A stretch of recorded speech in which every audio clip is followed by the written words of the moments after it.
again.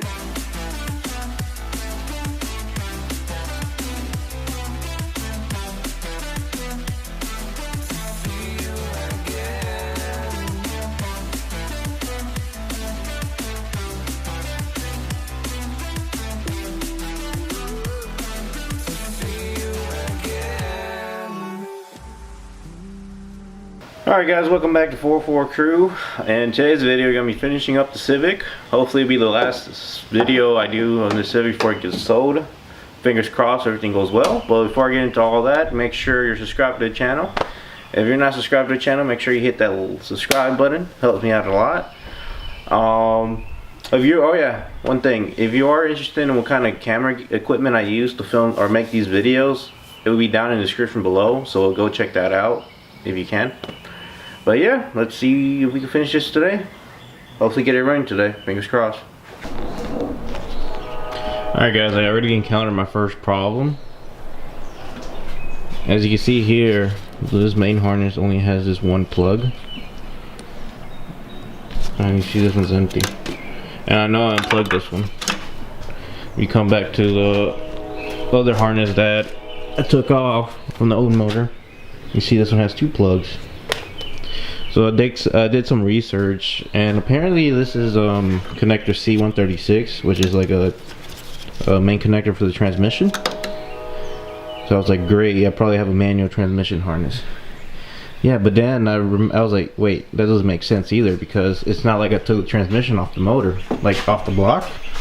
And you can see it's an automatic transmission, and all the connectors are plugged in.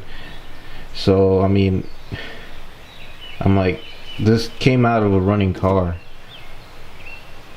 so I'm just gonna hope for the best, and hopefully I don't need that plug, but I guess we'll find out later on today. Alright guys, well, pretty much all I have to do to get this car up and running, well, hopefully if the motor goes good or goes well, and you connect the fuel lines, connect the harness, run it through the firewall, CV axles, radiator, coolant hoses, exhaust manifold, and downpipe to the rest of the exhaust. And that's pretty much it, to be honest. I'm not really going to go into too much depth and what you have to install.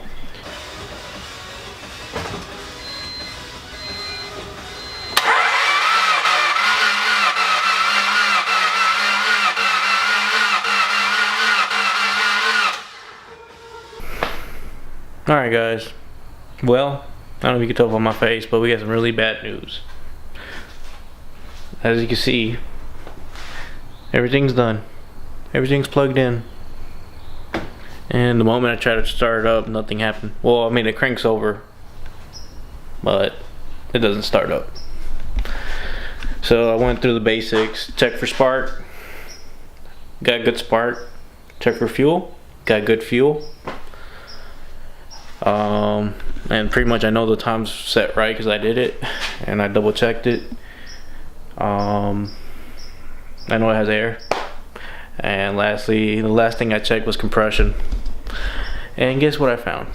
Cylinders 1, 2, and 3 read 0 psi, and then cylinder 4 read 30 or 40 psi. So no compression. Great. Yeah, I'm not really too happy about this. I mean, I got two options right now. First option is to go get another motor that I know it's good from a running car. Spend maybe another $200-300. Probably $300 for a good running D-Series D16Y7. And then take this one back out and then put the good known motor back in the car. Or I could try to sell it how it is and pretty much tell the buyer that, hey look, it has no compression. I threw a motor in. An unknown motor is only, I mean, it was only $100, so it was like a 50-50 shot if it was gonna work or not. So either it lost compression through the head, because remember I took the head from the other car that threw a rod through the block.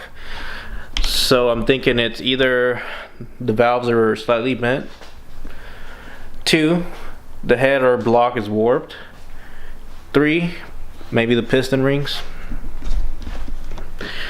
but I'm leaning more towards the piston rings because I did not know the condition on that motor, like bottom end. But yeah, that's where I'm at now. I'll let you know if I continue on the Civic. So in the meantime, I'm probably gonna buy another car to flip or to do something. Probably bring some side work. But yeah, if you like this video, give me a thumbs up. Even though I didn't, yeah, it was a fail, you give me a thumbs down. I completely understand. But if you want to make me happy, just subscribe to the channel. But yeah, see you till next. I guess I'll see you next time. Peace.